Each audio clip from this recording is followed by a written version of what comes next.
56편입니다. 시 56편.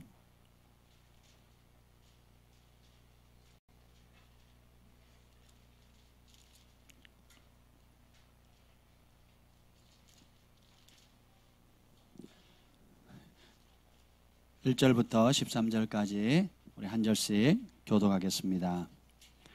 하나님이여 내게 은혜를 베푸소서. 사람이 나를 삼키려고 종일 치며 압제하나이다.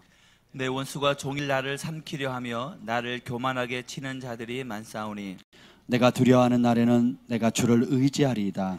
내가 하나님을 의지하고 그 말씀을 찬송하올지라.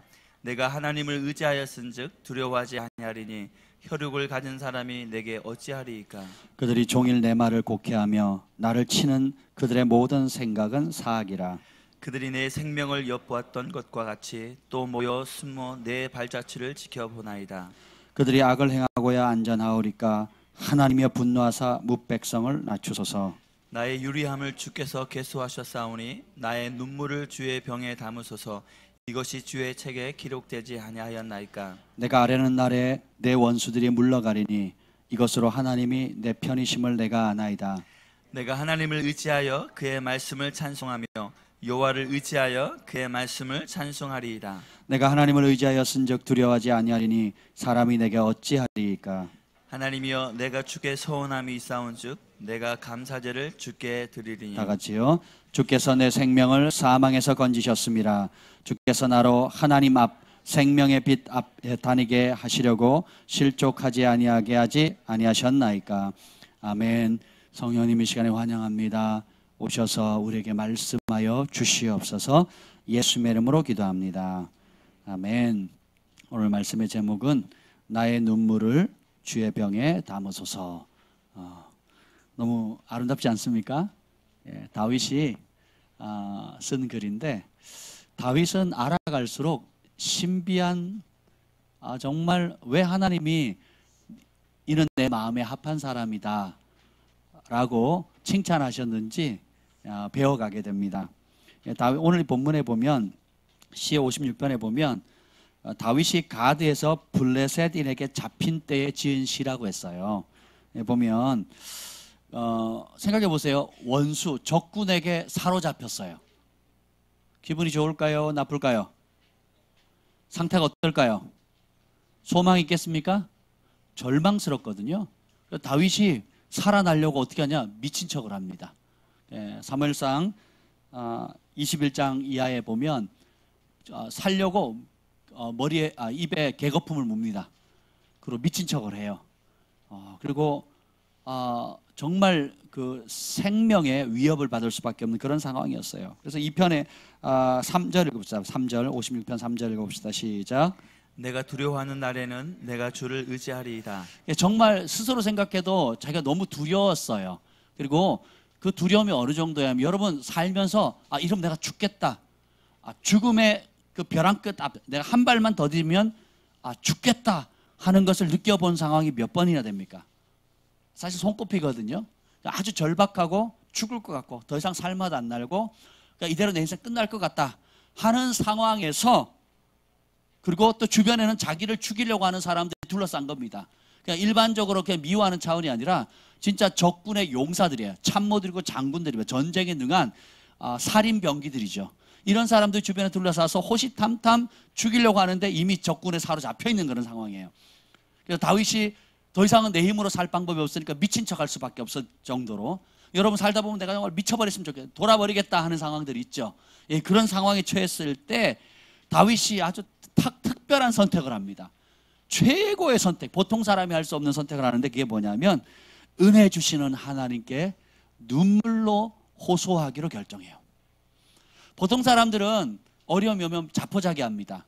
아니면 그 분노나 절망의 화살을 부모나 주변 사람들에게 쏩니다. 너 때문에, 엄마 때문에, 아빠 때문에, 누구 때문에, 나에게 상처를 주는 아무개 때문에, 그 사건 때문에, 그 기회를 못 잡아서, 혹은 나 자신 때문에 하면서 절망합니다. 근데 다윗은 1절에 뭐라고 읽었습니까? 첫 구절을 읽어봅시다. 시작.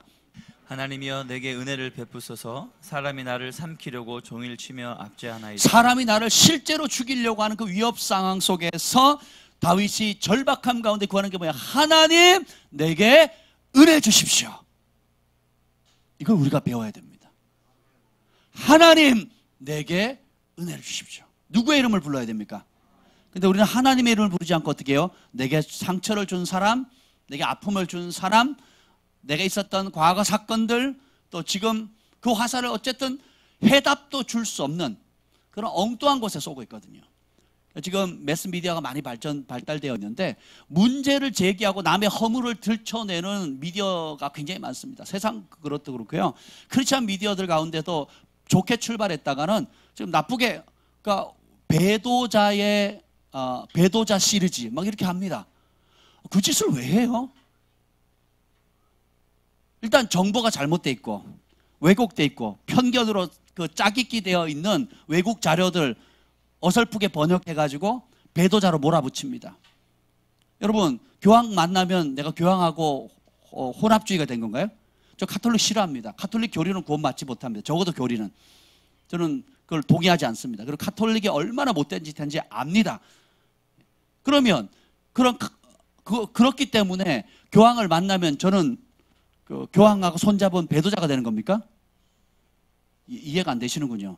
제가 그 복음주의 거장인 그 누구죠? 그 빌리그레암 박물관에 이제 갔더니 충격적인 장면을 봤어요. 그게 뭐냐면 빌리그레암 목사님이 김일성을 만납니다.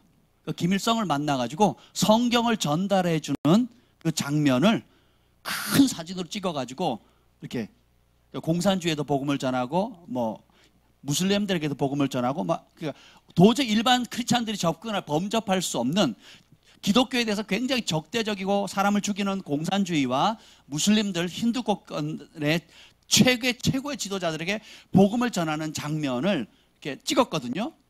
이제 그걸 미디어가 눈을 틀면 어떻게 될까요?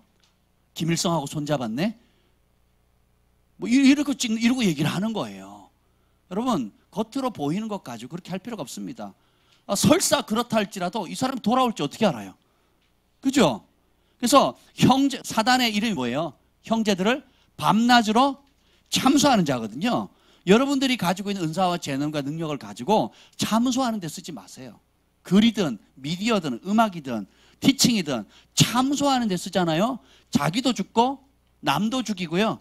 그리고 밤낮 참수하는 사단의 도구가 통로가 되는 겁니다. 그래, 온전한 사랑은 허다한 허물을 덮는다 그랬죠. 허다한 죄를 덮는다 그랬거든요.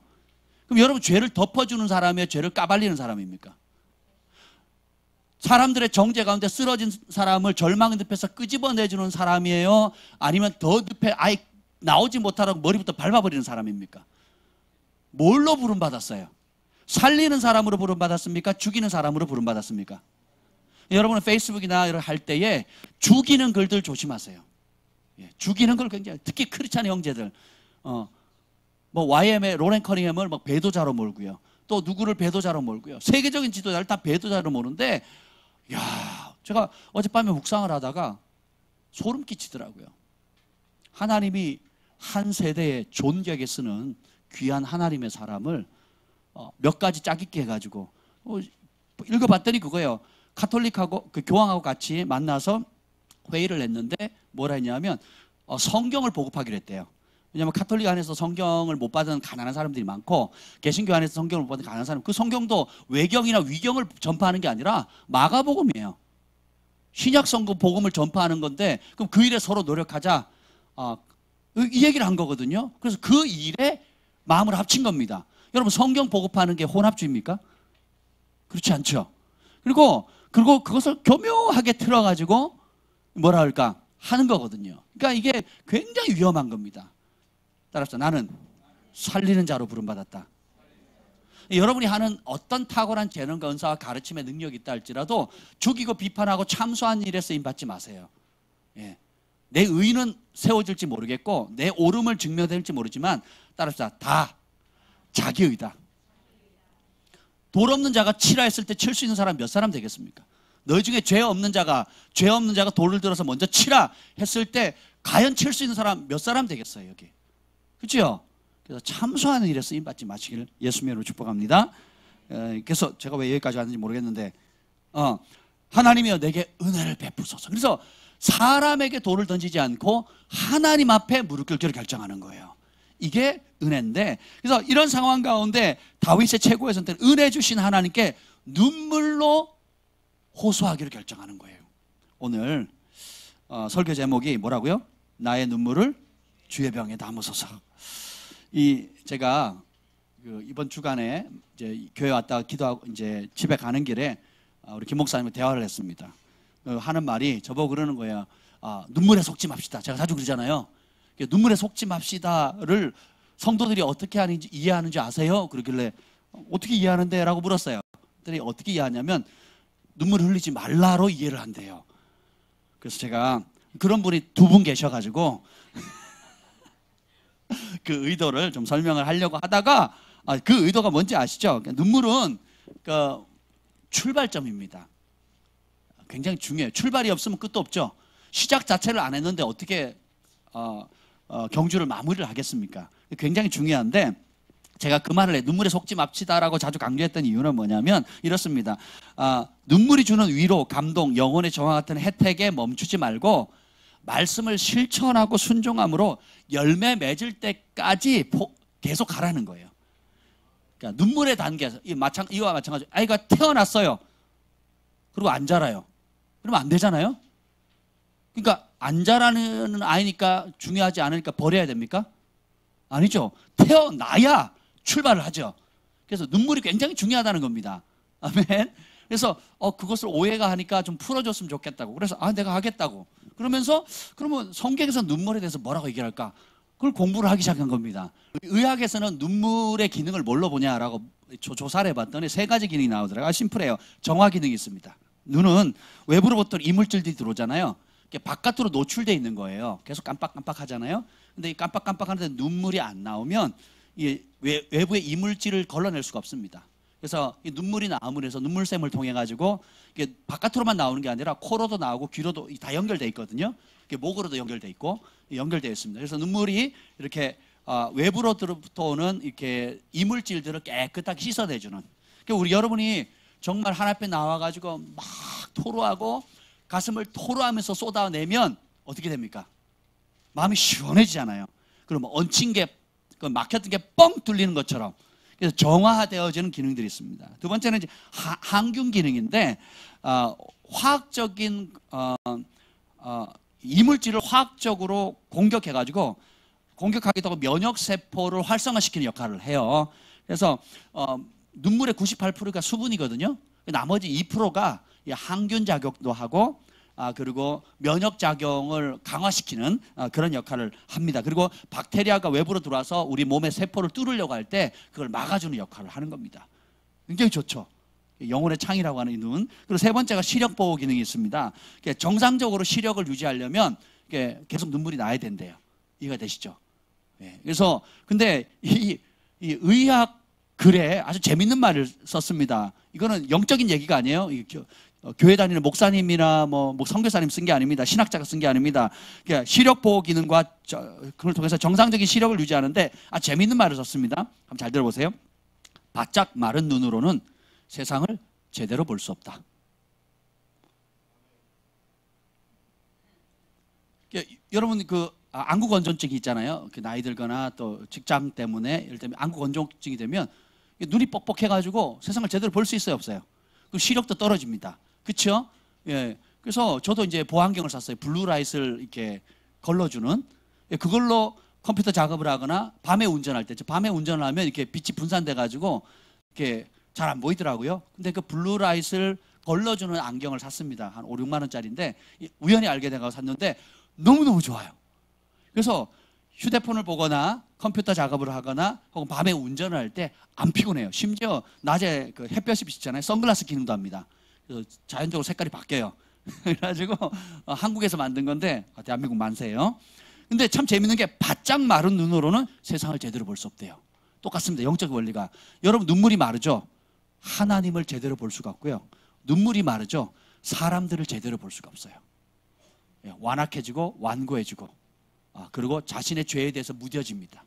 눈물이 있으면 긍휼이 생기고 자신의 영혼을 정화시키고 세상을 아름답게 볼 수 있고요. 아파하는 자들과 함께 아파해 줄 수 있고 기뻐하는 자들과 함께 기뻐해 줄 수 있다는 것입니다. 그래서 하나님 앞에 쏟아내는 눈물의 기도는 너무너무 귀합니다. 아멘. 그래서 제가 가끔씩 또 얘기할까요? 눈물에 속지 맙시다 할 때 눈물 흘리지 맙시다로 이해하시면 안 돼요. 예, 아멘. 예, 눈물 많이 흘리셔야 돼요. 아멘. 이따가 얘기를 하도록 하겠습니다. 그래서 눈물이 영혼의 오물들을 씻어주기도 하고 마음을 가난하게도 하고요.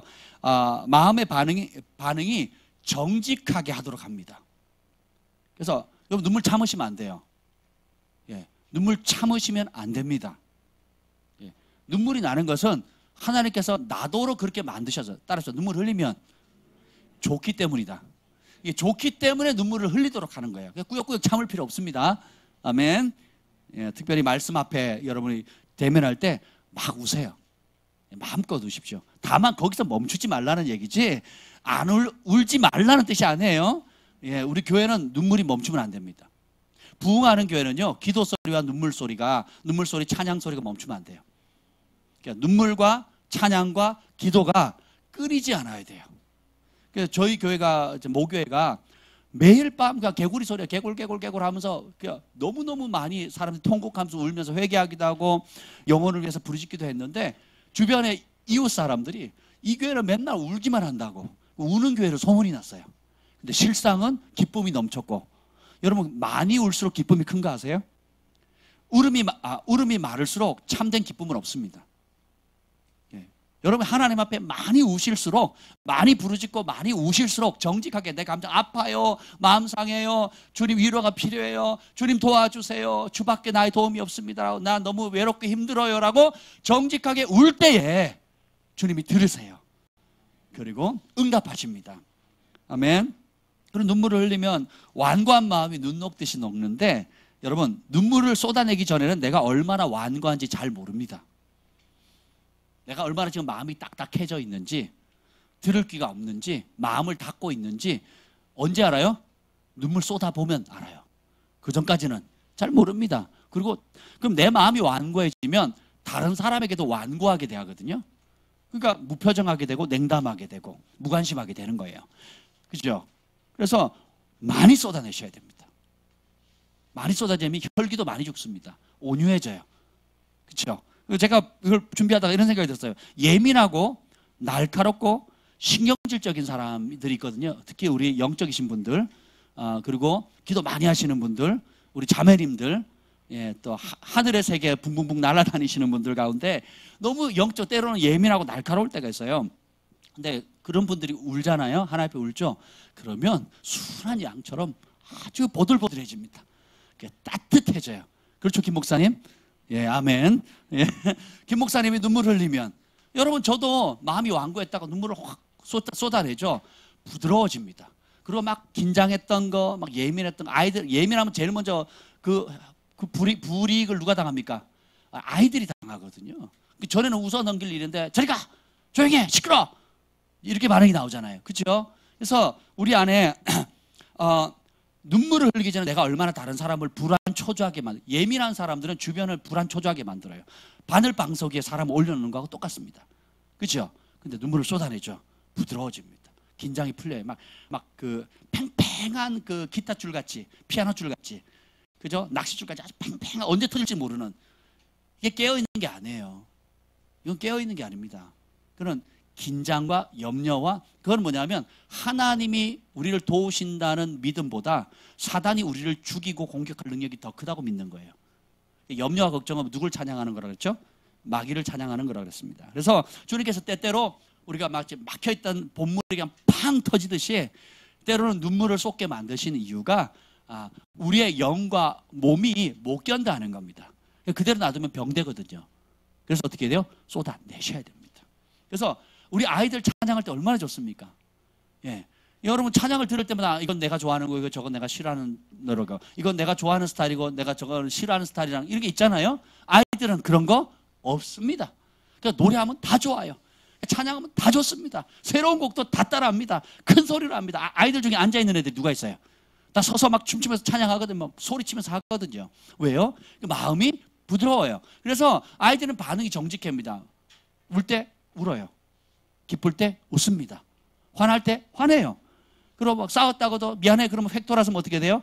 언제 그랬냐 또 밝게 빵긋빵긋 웃으면서 놉니다. 어른들은 웃을 때 안 웃어요. 울 때 안 웁니다. 그럼 한번 싸워줘. 겉으로 화해는 해놓고는 어떻게 해요? 간직합니다.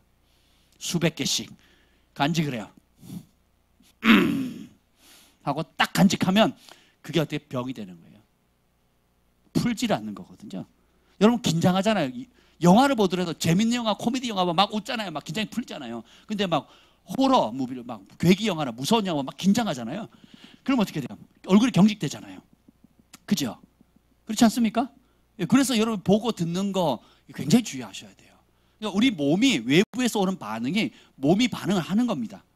이해가 되시죠? 그래서 특별히 마음을 무릇 지킬 것 말한 것보다 너희 마음을 다스리라고 하는 이유가 있어요.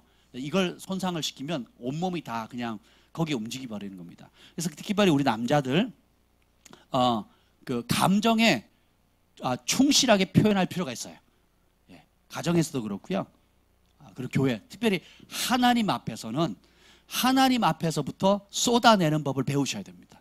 마음껏 부르짖고 마음껏 울고 마음껏 웃고 마음껏 감사하고 마음껏 찬양하고 마음껏 춤추고 아멘. 그러면 그 가운데 치유가 일어나요. 그 가운데 회복이 일어납니다. 또 특별히 완벽주의 기질을 가지고 있는 사람들, 탁월하신 분들, 포장하는데 굉장히 도사들이거든요. 그러니까 내가 좋게는 평정심을 유지하는 건데 나쁘게는 가면을 씌우는 겁니다. 아파도 아프지 않은 척, 슬퍼도 슬프지 않은 척, 기뻐도 기쁘지 않은 척, 화가 나도 화가 나지 않은 척, 내가 약한데 약하지 않은 척, 이렇게 하는 겁니다. 좋지 않아요. 그냥 아프면 아파요 라고 하나님 앞에 쏟아내는 겁니다. 그리고 기쁨은 기쁘다고 얘기를 하는 거예요. 분노는 사람한테 쏟아내시면 안 되고 또 하나님 앞에 그 원통함을 아뢰시면 됩니다. 따라합시다. 감정 앞에 정직하자. 그래서 여러분이 사람 앞에는 여러분이 조율할 필요가 있을지 몰라도 지혜가 필요하지만 하나님 앞에는 그냥 뻘거벗긴 모습으로 나가는 겁니다. 아파요, 마음 상해요, 도와주세요, 외로워요, 힘들어요, 어찌할 바를 모르겠어요. 하나님 내게 은혜 베풀어 주세요. 그런 사람이 은혜를 받습니다. 예, 그런 사람이 쑥쑥 자라요. 그런 사람에게 간증거리가 끊이지 않습니다. 왜? 하나님이 들으시거든요. 하나님 응답하시거든요. 아멘.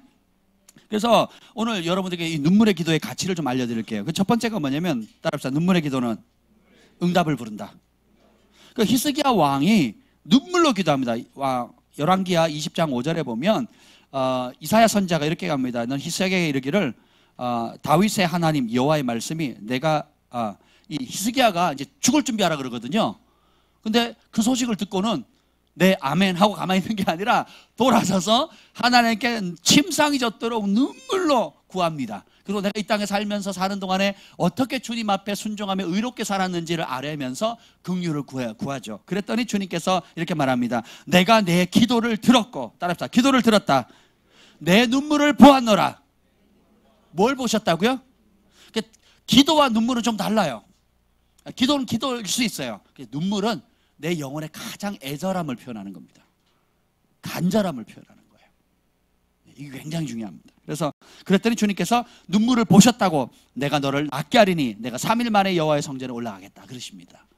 그래서 여러분들이 하나님 눈물의 기도는 하나님의 응답을 가져온다는 걸 믿으시길 바랍니다. 그래서 한나도 눈물로 하나님께 아뢰거든요. 그리고 심지어 목소리가 안 나올 때까지 그렇게 기도해서 사무엘이라는 전무후무한 선지자의 아들을 얻게 되죠. 그렇죠? 그래서 이렇게 간절히 기도하는 것 소중합니다. 누구 앞에? 하나님 앞에 소중한 거예요. 그리고 주님께서 그 기도를 크게 들으신다는 거예요. 그러니까 사람 앞에 성질 낼 필요 있다 없다? 사람 앞에 호소할 필요가 없다는 거예요. 두 번째 눈물의 기도는 따라합시다. 나의 억울함을 하나님께 호소할 수 있는 최선의 방법이다. 욥이 억울하게 하나님과 사단의 하나님과 사단 가운데 내기를 했잖아요. 사단이 욥이 복 받아서 그런 건데 그 복을 제거해 버리면 하나님을 원망하고 믿음을 저버릴 겁니다. 하나님께서 한번 해봐라. 욥은 그럴 사람 아니다. 해가지고 어떻게 해요? 하루 아침에 아들이 죽고 우양가축 다 죽고 아내는 하나님을 욕하라 그러고 떠나버리고 아주 심각한 상황이 됐습니다. 그리고 가까이 멀리 있는 친구들이 소문을 듣고 굉장히 멀리서 옵니다. 와가지고 같이 금식을 해요. 여러분 아플 때 친구가 아주 멀리서 비행기 타고 와가지고 같이 금식해주면서 같이 머리에 젤을 뿌리고 같이 고통을 나누는 그런 친구 몇이나 있습니까? 예. 내가 힘들면 전화 끊잖아요. 그죠? 그죠? 파산 나면 전화하면 안 받거든요. 그죠? 달려오기도 어렵고 달려와서 같이 금식하는 친구라면 얼마나 좋은 친구겠어요. 그죠? 근데 그 친구들도 이게 하루 이틀이 아니라 한 달, 두 달, 몇 개월이 지나가 버리니까 지쳐버리는 거예요. 그러면서 어떻게 해요? 그 친구들도 조롱을 하는데 욥기 16편 20절에 보면 나의 친구는 나를 조롱하고 누가 조롱한다고요? 친구가. 내 편인 줄 알았는데 그래도 내 마음 알아줄 줄 알았는데 적어도 저 사람은 내 마음, 내 남편은, 내 아내는, 우리 아버지 어머니는, 혹은 내 친구는 또 누구는 내 마음 알아줄 줄 알았는데 심지어 목사님조차도 내 마음 알아줄 줄 알았는데 못 알아줄 때가 있거든요. 그리고 심지어 조롱합니다. 친구가 조롱할 때 더 아파요. 그런 상황 가운데 욥이 이렇게 말하는 내 눈은 하나님을 향하여 눈물을 흘리나이다. 이게 믿음입니다. 여러분이 억울할 때 누구도 내 마음 알아주지 않을 때 하나님 앞에 그것을 호소할 수 있는 최고의 방법, 그래서 눈물로 주님 앞에 나아가는 거예요. 아멘. 예. 시편 42편 3절에 보면 사람들이 종일 내게 하는 말이 네 하나님이 어디 있느냐 하오니 내 눈물이 주야로 내 음식이 되었도다. 사람들이 조롱하는 거야. 이제 예수 믿는다는 게 왜 그런 일이 생겨?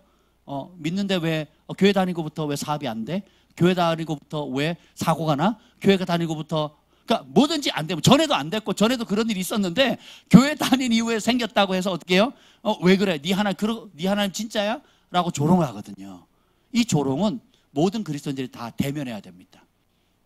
그때 어떻게 해요? 하나님 앞에 눈물이 주야로 음식이 되는 은혜가 있으시길 축복합니다. 그럼 주님께서 그 탄식 소리를 들으시거든요. 아이를 키워보세요. 아이들이 그냥 달라고 하는 것과 달라 해도 주지만 울면서 달라고 해보세요. 다릅니다. 그렇죠? 정말 간절히 원해서 엄마, 아빠 막 울면서 얘기를 하잖아요. 그러면 부모 마음이 짠하거든요. 하나님 마음이 그렇다는 거예요. 하나님 우리의 아버지시거든요. 아멘. 그래서 오늘 오후에 기도하실 때 얼마나 많이 우시는지 한번 보겠습니다. 그래서 욥이 눈물의 특징은 뭐냐면 따라합시다. 하나님 앞에서 승부를 건다.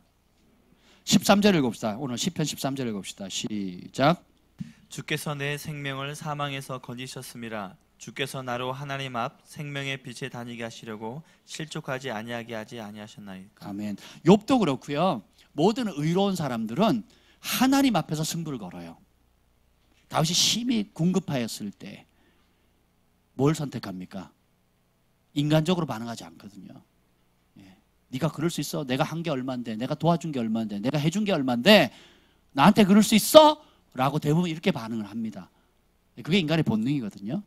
근데 그렇게 하지 않고 어떻게 해요? 하나님 앞에서. 결국은 신앙에 깊어진다는 것, 하나님 예수님을 닮아간다는 것은 하나님 앞에서 늘 사는 거예요. 하나님이 아신다, 보신다, 들으신다, 응답하신다. 하나님의 해결자다. 문제는 사람이 터뜨렸고 문제는 내 죄로, 내 실수로 일으켰을지 모르겠지만 해답은 백문일답 예수 그리스도입니다. 하나님 말씀으로 돌아가는 거예요. 이게 지혜입니다. 복잡한 것 같아도 단순해요. 그래서 여러분들이 승리할 수 있는 것은 하나님 앞에 얼마나 자주 무릎 꿇느냐, 얼마나 부르짖느냐, 얼마나 눈물로 간곡하게 간절하게 하나님께 나아갈 수 있느냐가 인생 승리의 열쇠가 달려있는 겁니다. 아멘. 그래서 해답을 딴 데서 찾지 마시길 바랍니다. 그래서 내 눈물이 주야로 음식이 됐다고 하는 시편 기자의 고백이 있죠. 또 세 번째 눈물은 하나님 앞에 드리는 영혼의 노래가 됩니다. 내 영 가장 깊은 곳에서 우러나오는 정직함의 표현이에요. 시 6편 6절에 보면 내가 탄식함으로 피곤하여 밤마다 눈물로 내 침상을 띄우며 내 요를 적시나이다.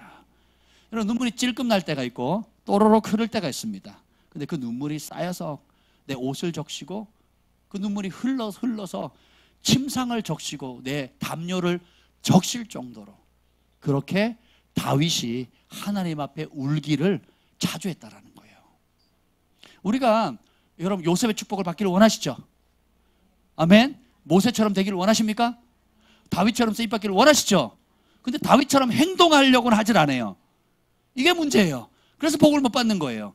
다윗처럼 되기를 원하고 요셉처럼 복을 받기를 원하는데 다윗이 문제 터졌을 때 어떻게 반응했는지를 보고 배워야 될 거 아니에요. 그렇죠?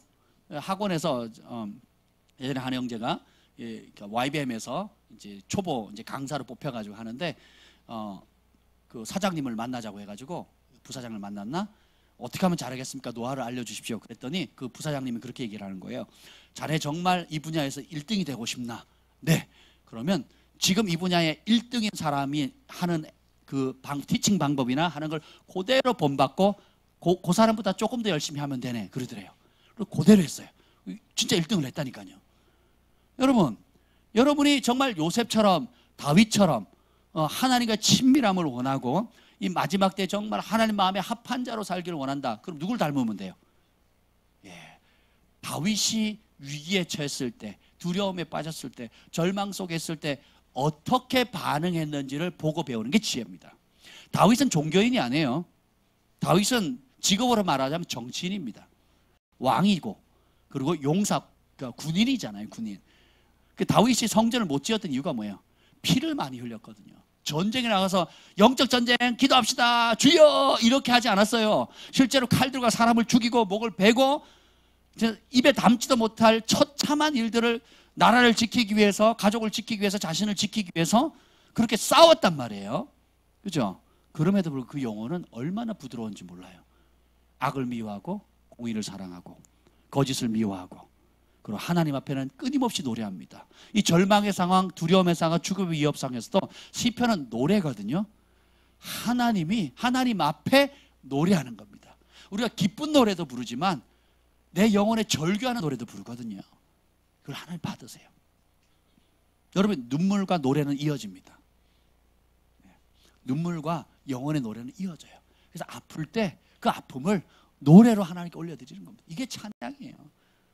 주님께서 그걸 받으시거든요. 아멘. 그래서 찬양이 멈춰지는 것도 여러분 믿음이 적신호가 온 거예요. 눈물이 멈추는 것도 영적인 생활에 빨간불이 켜진 겁니다. 좋지 않은 거예요. 주님을 알아갈수록 눈물이 더 많아지는 거예요.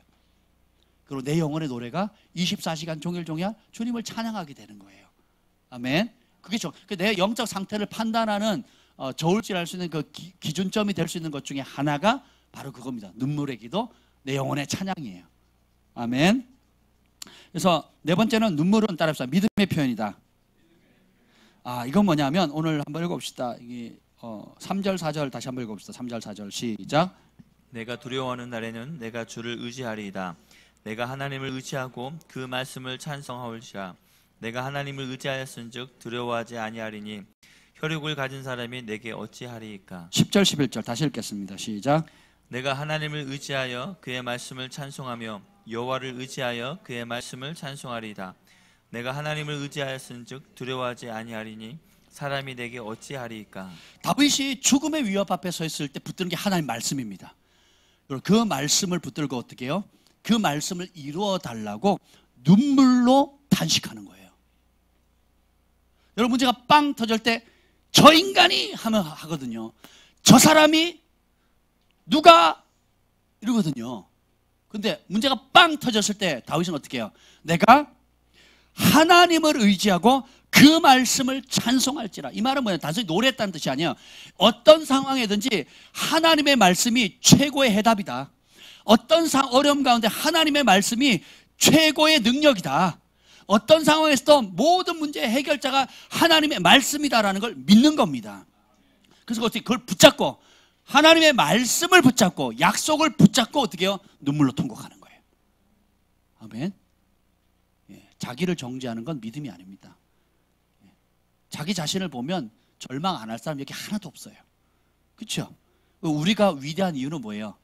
우리 안에 계신 그분이 위대하기 때문에 그렇거든요. 그죠? 여러분, 자기 연민, 자기 묵상하지 마세요. 아무 소용이 없습니다. 아무 짝에 쓸데 없어요. 늪에 빠지는 겁니다. 끝없는 늪에 빠지는 거예요.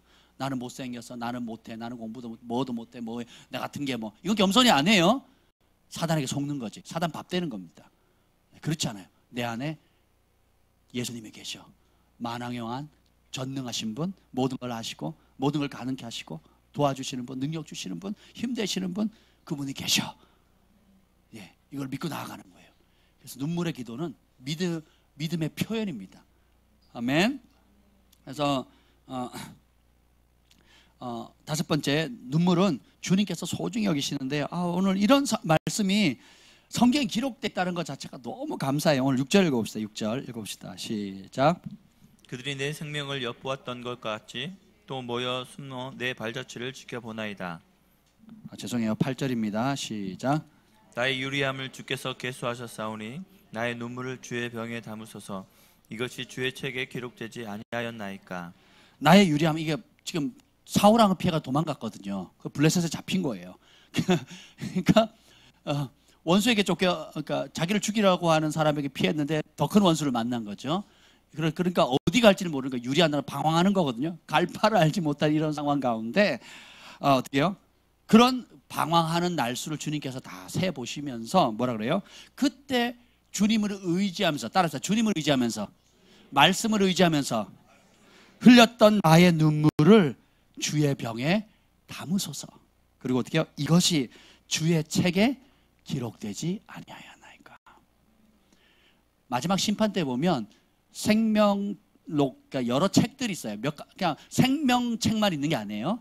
행위를 기록한 책도 있고, Book of Remembrancera는 책도 있고 여러 책들이 있습니다. 하나님께서 우리에게 예비한 우리 행적을 기록하는 여러 책들이 있는데, 특별히 주님께서 우리의 눈물을 주의 병에, 은유적인 표현이죠, 담아가지고 어떻게 해요? 기록하시는 겁니다. 마치 옛날에 잉크로 썼잖아요. 잉크로 쓰려면 잉크란다. 펜으로 쓰려면 잉크가 필요하잖아요. 그 잉크가 없으면 쓸 수가 없죠. 그러니까 우리의 눈물이 하나님의 그 기록의 책에 잉크처럼 쓰이는 겁니다. 그걸 다 기록하신다는 거예요. 주를 위해서 눈물 흘린 거, 주를 위해서 고난받은 거, 주님의 나라를 위해서, 그리고 말씀 때문에 여러분 말씀 앞에 복종하느라고 받았던 고통 때문에 나오는 눈물들, 영혼을 사랑하면서 흘렸던 눈물들, 가족의 구원을 위해서 흘렸던 눈물들, 주님께서 주의 병에 고이 받으셔가지고 어떻게 해요? 기록하신대요. 참, 이게 다윗은 그래서 선지자라고 하는 겁니다. 이런 하나님의 세계를 시편에 자주 등장하거든요. 다윗이 천사를 보고, 그 보좌에 계신 하나님을 보고, 그 우편에 천년 뒤에 올 메시아를 보고, 놀랍습니다. 주님께서 우리의 눈물을 받아서 다 기록하시는 이유가 뭐겠습니까? 응답하시기 위해서예요. 근데 잘못된 눈물도 있습니다. 이 잘못된 눈물은 뭐냐면 후회의 눈물이에요. 하나님이 주신 기회를 거부하고 결국 주님을 버린 자가 흘리는 눈물인데, 그 에서의 눈물이라든지 가룟 유다의 눈물 같은 경우 히브리서 12장 17절에 보면 너희가 아는 바와 같이, 그가 에서에 대한 얘기예요. 그 후에 축복을 이어받으려고 눈물을 흘리며 구하되 버림바가 되게 회개할 기회를 얻지 못하였느니라. 그러니까 아이들 키워보면 아주 가관입니다. 지가 잘못해놓고 지가 울어요. 교회 안에서도 아이들 막 장난치거든요. 누가 때립니다. 그래 막 동생들 막 패고, 그래놓고는 동생들이 막 울어요. 그럼 동생들이 오잖아요. 그럼 오면 누가 그랬어요. 그럼 찾아가면 너 왜 그랬니? 그럼 지가 막 울어요. 그리고 자기 억울하대요. 이런 눈물 아무 소용이 없겠죠. 근데 우리가 하나님 앞에 똑같이 그런다니까요. 똑같이 그럽니다. 집안에 아이들 키워보면 가관입니다. 애들 다 자기가 억울한 거예요. 다 자기가 억울하거든요. 근데 자기가 다른 사람에게 해를 끼쳤거나 자기가 잘못했거나 자기가 죄 지은 거에 대한 인식은 적습니다. 그리고 자기 아픈 것만 생각해요. 내가 억울한 거, 내가 지금 불편한 거, 내가 돈이 없는 거, 사람들에게 조롱당하는 거, 어려움 겪는 거, 몸 아픈 거, 또 남이 이해해주지 못하는 거에만 초점을 맞춰요. 근데 내가 지난 5년, 10년, 20년 동안 어떻게 살았는지에 대한 인식이 없습니다. 지금 어려운 게 그냥 신세한탄하는 겁니다. 지금 남이 내 마음 안 알아주는 게 억울할 뿐이에요. 이건 굉장히, 가룟 유다도 보세요. 후회하잖아요. 후회해놓고는, 후회와 회개는 틀려요. 후회는 그냥 죄 가운데 그대로 머무는 겁니다. 회개는 돌이켜요. 죄에서 떠납니다. 하나님께 가까이 가는 거예요.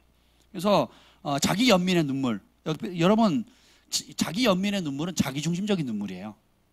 저도 예전에 홀로 많이 울었죠. 사람들 앞에는 울지 않았어도 홀로 많이 울잖아요. 여러분도 그런 적 있을 겁니다.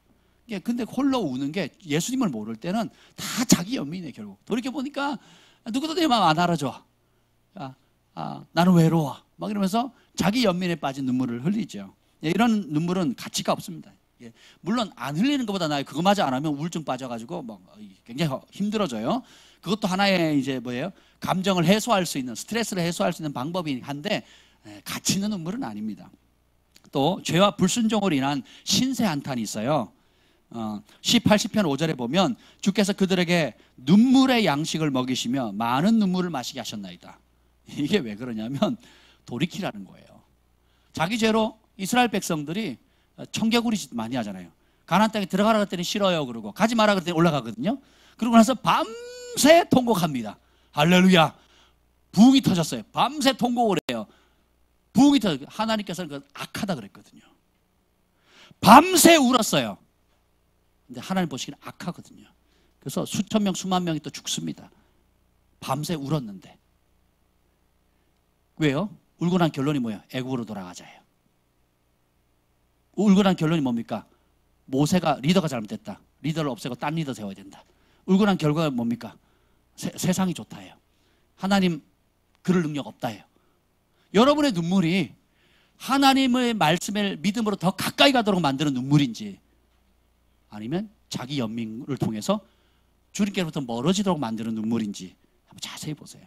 주님을 멀어지게 만들고 주님의 능력, 주님의 치유, 주님의 회복을 믿게 만드는, 그 믿음으로 더 가까이, 믿음을 강화시켜주는 눈물이 있고요, 그 믿음을 떨어뜨리는 눈물이 있어요. 어느 쪽에 눈물을 흘리고 있습니까? 좀 잘 생각해 보세요. 근데 여러분, 이런 눈물들 소용이 없습니다. 그럼 그걸 우울증에 빠지게 만들어요. 이런 눈물 자꾸 흘리면 우울증 빠집니다. 우울증을 내버려두면 자살의 영에 오픈되는 거거든요. 우울의 영과 자살의 영이 연결되어 있어요. 그래서 여러분 이런 거 굉장히 주의하셔야 됩니다. 아멘. 그래서 출애굽한 사람들의 눈물은 감사의 눈물도 아니고 기쁨의 눈물도 아니고 긍휼의 눈물도 아닙니다. 무슨 눈물이에요? 원망의 눈물이고 자기 연민의 눈물이고 신세 한탄의 눈물이고 자포자기의 눈물이에요. 그래서 우리 조상들이 주님을 모르고 살았기 때문에 우리의 어머니들, 특히 고통받는 할머니들, 신세 한탄에서 한 맺힌 눈물을 많이 흘렸거든요. 그 한 맺힌 눈물은 치유를 못 가져옵니다. 한을 강화시키거든요. 억울함을 강화시킵니다. 자기가 그럴 수밖에 없었다는 핑계거리를 강화시켜요. 그리고 그 늪 속에 더 깊이 들어서 못 빠져나오게 합니다. 근데 똑같은 눈물인데 하나님께로 더 바짝 나아가면, 하나님 앞에서 눈물을 다윗처럼 흘리게 되면 하늘의 문을 엽니다. 그래서 한번 보십시오. 그러면 제가 오늘 이 중요한 메시지는 이겁니다. 전하고자 하는 하늘을 그런 감동시키는 눈물이 있어요. 하나님이 받으시고 응답을 가져오는 눈물이 있습니다. 이걸 좀 나눌 텐데 잘 들어보십시오. 우리 인생이 성경에 뭐라 하면 눈물 골짜기라 그러거든요. 시편 84편 6절에 보면 그들이 눈물 골짜기를 지날 때에, 왜 눈물을 흘리냐면 뭐 죄 때문에도 있고 여러 가지 것도 있는데, 우리 거듭난 그리스도인들이 여전히 천국의 기쁨을 맛보지만 눈물을 흘릴 수밖에 없는 여러 가지 이유가 있어요. 그것은 뭐냐면 이따가 보겠습니다. 말씀이라는 고난도 있고, 또 자기 죄로 인한 씨름 때문에 오는 것도 있고, 또 기도가 드디어 응답되거나 내가 사랑하는 사람들의 영혼을 구원하기 위해서 성령께서 부어주시는 그 하나님의 마음들이 있거든요. 요것 때문에 눈물을 많이 흘리게 됩니다. 그래서 눈물은 은혜의 표징이에요. 저희 교회는 24시간 눈물이 마르지 않았으면 좋겠습니다. 기도할 때. 여러분 가정에서도 마찬가지고요. 기쁨과 눈물은 어떻게 보면 똑같은 겁니다. 어떻게 보면 똑같은 거예요. 그래서 성경에 보면 우리 인생의 눈물의 골짜기라도 하나님 앞에 탄식하며 주님의 마음으로 우는 자는 복이 있습니다. 그래서 마태복음 5장에 보면 애통하는 자는 복이 있나니 저희가 위로를 받을 것이라는 거예요. 애통하는 자가 복이 있습니다. 주님은 우리의 눈물을 유심히 보세요. 이사야 38장 5절에 보면 내가 내 기도를 들었고 내 눈물을 보았노라. 그래서 주님이 우리의 눈물에 응답을 하시는데, 시 116편 8절에 주께서 내 영혼을 사망에서 내 눈을 눈물에서 내 발을 넘어짐에서 건지셨나이다. 그렇다면 과연 주님께서 받으시고 하늘을 감동시키는 눈물이 뭘까요? 첫 번째는 자기 죄를 아파하는 회개의 눈물입니다. 누가복음 7장 38절에 보면 한 여인이 등장하는데 예수님 뒤에 와가지고 그 발 곁에 서서 울며 눈물로 그 발을 적시고 자기 머리털로 닦고 그 발에 입 맞추고 향유를 부은 죄인이 나옵니다. 성경학자들은 이 여인이 창녀라고 얘기를 합니다. 몸을 팔면서 생계를 이어가던 아주 비참한, 그리고 도시 전체가, 마을 사람들이 다 아는 죄인이었어요. 근데 그 죄인이 예수님의 발 뒤로 와가지고 어떻게 해요? 서서 눈물을 흘립니다. 흘리고 그 발을, 눈물을 흘리는데 어느 정도냐면 그냥 찔끔 또록 흘린 게 아니라 너무 흘려서 예수님의 발을 적실 정도로 흘리게 되는 거예요. 여러분도 진짜 성령께서 깊이 만지시면, 회개영을 주셔서 깊이 만지시면, 이번 수련회도 보면 이렇게 눈물을 흘리다 보면, 눈물이, 진짜 눈물을 흘리면, 의학자들은 그럽니다. 진짜 눈물이 흘리면 콧물이 반드시 나오게 돼 있대요. 진짜 눈물을 흘리면 콧물이 나오게 돼 있대요. 그렇게 만들었대요. 그래서 여러분들이, 제가 그 영상을, 그 사진을 찍지는 못했지만 마음은 찍고 싶었어요. 얼마나 은혜로워요. 코가 나와가지고 쭉 늘어져가지고 땅까지 그냥 쭉 늘어오는 겁니다. 근데 저도 그런 눈물 많이 흘렸거든요. 이게 은혜입니다. 은혜. 그러면서 어떻게 해요? 우리 몸에 있는 그 눈물과 콧물이 뭐예요? 우리 몸에 있는 더러운 것들을 빼내는 거거든요. 회개의 눈물도 마찬가지입니다. 우리가 하나님 앞에, 하나님의 말씀의 기준으로 내 죄를 깨닫게 되면, 회개의 눈물을 쏟게 되면 우리 안에 있는 온갖 더러운 것들이 씻겨지고 예수님의 보혈로 깨끗하게 되어지는 겁니다. 저렇게 이걸 굉장히 기뻐하세요. 그래서 이 여인이 그렇게 향유를 깨뜨리면서 눈물로 기도한 거, 저는 굉장히 받으십니다.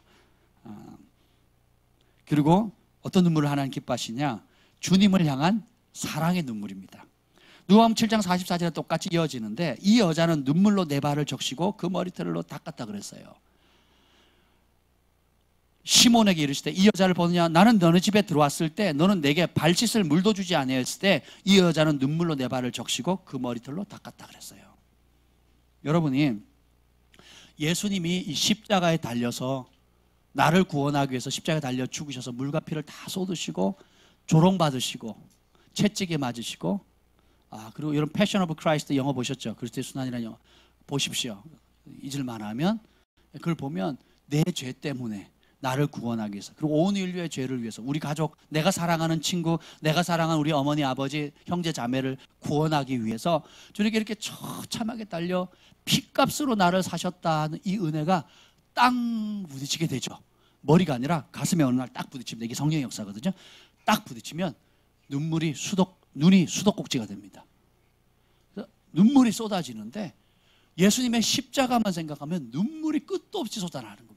제가 이런 경험을 처음 예수 믿고 한 5년을 했어요. 처음 3년은 영혼을 사랑하는, 영혼을 위한 중보의 눈물이었고요. 그 다음에는 십자가의 사랑에 대한 눈물이 쏟아지기 시작하는데, 그냥 생각만 해도 눈물이 나는 겁니다. 생각만 해도 눈물이 나는 거예요. 그러면서 그때 주신 찬송들, 내 주 예수 주신 은혜 한없건만, 내 주 앞에 드린 것은 참 적으니, 주님께서 나에게 전부를 주셨건만 난 주님 앞에 드린 게 없고 드릴 것도 없는 거예요. 가난한 신학생이었고 집에서 핍박을 받았고 학비도 대어주지 않는 그러니까 손이 늘 빈털터리고 식권 살 돈도 없었고, 교회 갈 차비도 없었을 때가 여러 번이었던 그 가난한 신학생 시절 때에 이 찬송을 부르는데, 주님이 내게 주신 애는 너무 큰데 나는 갚을 방법이 없는 거예요. 그래서 내 천한 몸이 생명을 왜 아끼랴, 내 삶 주님께 드립니다, 받으십시오 하고 주님을 향한 사랑의 노래를 드리면서 눈물을 흘리는 겁니다. 그리고 십자가를 질 수 있나 주가 물어보실 때 죽기까지 따르오리다. 성도 대답하였다. 우리의 심령 주의 것이니 주님의 형상 만드시옵소서. 죽는 날까지 사랑과 충성 바치리이다. 그러니까 내 영혼을 누가 시켜서가 아니에요. 너 신학생이니까 그렇게 해야지, 너는 목회자가 될 거니까 그렇게 해야지, 누구도 그런 얘기 하지 않았습니다. 근데 그 십자가의 사랑에 딱 부딪히니까 그 주님의 사랑에 압도되는 거예요. 눈물이 그치지를 않는 겁니다. 십자가만 생각하면 그러는 거예요. 그리고 내 너를 위하여 몸 버려 피 흘려 나의 전부를 주었건만 너는 나를 위해서 무엇을 주느냐. 이걸 그냥 목사님이 읽는데 막 수도꼭지같이 눈물이 나는 거예요. 그러니까 성찬식 때 성경을 읽잖아요. 내 너를 위하여 몸 버려 피 흘려. 주님께서 나를 위해서 몸 버려 피 흘려 주셨건만 너는 나를 위해서 무엇을 주느냐라고 목사님이 읽는데 그냥 뭐 눈물이 막 쏟아지는 거예요. 그렇다. 주님은 전부를 주셨는데 나는 주님 앞에 참으로 드릴 것이 없구나. 그 사랑에 감동돼서 흘리는 눈물들. 그럼 어떻게 돼요? 일꾼은 시키는 일만 하지만 사랑하는 사람은 전부를 드립니다. 자원해서, 기쁨으로, 그리고 삶에 살아야 할 목적을 발견하게 돼요. 그래서 모든 것이 자원에서 이루어집니다. 그래서 하나님의 나라는 자원에서 이루어지는 거예요. 우리가 예배팀이 있고 또 뭐 드럼이 필요하고 드럼 주자가 필요하고 하지만 일반 교회에서는 삽니다. 그런 사람들을 돈을 주고 사례를 하고 데리고 와요. 그거 안 합니다. 예. 한번 하기 시작하죠. 그럼 교회는 다 돈으로 움직이게 되어 있습니다. 돈 안 주면 안 합니다. 대우 안 해주면 안 합니다. 예언하는 사람이 돈 받고 예언해 준다고 생각해 보세요. 치유하는 사람이 두통은 2,000원, 암은 1,000만 원 이러고 치유해 준다고 생각해 보세요. 욕 안 하겠어요? 근데 왜 예배자는 당연히 돈을 요구합니까? 이게 지금 관례거든요. 당연히 돈을 돈 안 주면 안 와요. 그래서 제가 빈자리 그대로 놔두는 겁니다. 우리 아이들이 또 공부해가지고 쓸 수도 있겠지만 내 너를 위해서 몸버려 피를 주님께서 다 주셨는데 자원해서 사랑함으로 교회를 그렇게 만들어가는 게 쉬운 게 아니에요. 불편하죠. 또 만약에 이런 악기를 잘 연주하는 사람이 있으면 예배가 더 풍성해질 수 있잖아요. 근데 본질이 그게 아니라는 겁니다. 본질이 그게 아니에요. 악기 연주자들 가운데 정말 깊은 임재 가운데 주님을 예배하면서 악기를 찬양하는 사람 보기 극히 드뭅니다. 다 자기 잘난 거예요. 왜 넌 이런 거 못하지? 넌 이런 거 못하지? 다 자기 잘난, 자기 소리만 크게 내려고 하죠. 그러니까 막 정말 예배자 중에 막 악기를 연주하면서 막 눈물을 흘리고 감격하면서 주님을 만나고 주님의 음성을 듣는 사람 몇 안 되거든요. 이게 뭐냐? 다 드러나는 거예요. 근데 하나님의 나라는 사랑의 나라이기 때문에 자원함으로 모든 게 움직여요. 아멘. 예. 그래서 여러분들이 섬기는 거 저희 교회는 앞으로도 그럴 겁니다. 불편하면 돼요. 제가 불편한 삶을 오래 살았기 때문에 그냥 불편에 익숙합니다. 근데 그 불편 때문에 타협하죠. 조금 편안하려고 타협하죠. 그럼 교회는 생명력을 잃기 시작합니다. 제가 언젠가 얘기했잖아요. 저기 곰팡이가 막 폈거든요. 6개월을 그대로 있었습니다. 아이들이 조합해서 잤거든요. 젖먹이 애기들이 내버려뒀잖아요. 6개월을. 네. 제가 하면 1시간이면 하는데 안 하고 6개월을 내버려뒀어요. 누군가는 보겠지. 누군가는 감동을 받겠지. 누군가는 자원하겠지. 누군가는 움직이겠지. 제가 말씀으로 계속 가르치고 기다리는 거예요. 기도하고 기다리고 기도하고 기다리고 말씀을 가르치고 기다리고 기다리는 거예요. 네. 할렐루야. 선풍기 에어컨 저희 돈으로 안 샀습니다. 예. 교회가 처음엔 돈이 없어서도 못했지만 돈이 있어도 그렇게 안 했어요. 그 이유가 뭐냐? 가르치기 위해서. 하나님의 나라는 아버지의 집이잖아요. 그리고 사랑으로 움직이거든요. 그래서 왜 예수님께서 성령의 열매 중에 인내가 필요한지를 제가 그때 배웠다니까요. 지금도 배우고 있지만. 그래서 여러분들이 우리 글로벌 파이어 이게 교회 안에 아름다운 천국의 문화가 되었으면 좋겠어요. 자원해서 음식을 준비하고 자원해서 청소하고 자원해서 서로 돕고 자원해서 모든 것을 움직여가는 것. 반대로 그걸 악용해가지고 당연히 달라고 요구하지 마세요. 그거는 여러분 굉장히 미숙한 겁니다. 굉장히 영적으로 어린 거예요. 예. 달라 심으면 안 됩니다. 어떻게든 심으려고 해야지. 그래야 하나님 주시는 복을 받을 수 있어요. 아멘. 그래서 김중곤 박사님과 존 스토트 또 기타 여러 분들이 아주 제 마음에 있는 고백을 그대로 해주셨어요. 이게 뭐냐면 그리스도께서 내게 베풀어 주신 십자가의 사랑을 묵상할 때에 눈물이 나지 않는다면 내 영혼은 죽어가고 있는 것이다. 그랬어요. 예수님이 나의 죄를 위해서 온 인류를 구원하기 위해서 십자가에 피 흘려 죽으셨다는 그 놀라운 사랑을 묵상하는데 감동이 없다? 눈물이 안 나온다? 그러면 내 영혼이 지금 피폐해져 말라져 가고 있는 겁니다. 자기를 살려주신 영원한 형벌에서 건져주신 핏값으로 사시는 그분의 은혜를 망각하고 무감각하고 아무렇지도 않게 생각한다면 이미 내 영혼은 딱딱하게 굳어져 가고 있는 신호라는 거예요. 이해가 되시죠?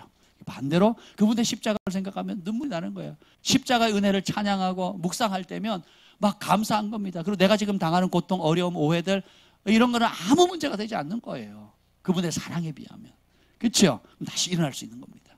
아멘. 그래서 눈물이 있다는 것은 내 안에 사랑의 불이 여전히 타오르고 있다는 거예요. 눈물이 없다는 것은 내 영혼은 메말라 죽어가고 있는 사인이라는 걸 아셔야 됩니다. 그래서 주님 앞에 마음껏 웁시다. 저에게 제가 공개적으로 허락합니다. 밤이고 낮이고 우세요. 왜? 예. 근데 최근 몇 주, 한 달 동안, 몇 달 동안 눈물을 안 흘렸다? 회개하셔야 됩니다. 내가 주님을 따르는데, 주님을 섬기는데, 찬양 가운데든, 기도 가운데든, 말씀을 듣는 가운데든 눈물이 없다? 회개하셔야 됩니다. 마음이 굳어져 간다는 거예요. 강팍해져 간다는 겁니다. 그래서 마음껏 우십시오. 아멘. 누가 우는 것 같고 뭐라 그러시면 저한테 얘기를 하세요. 아니, 정 목사님한테 얘기하세요. 그래서 하늘을 감동시키는 눈물의 기도가 글로벌 파이어 교회 안에 멈추지 않았으면 좋겠습니다. 아멘. 아멘.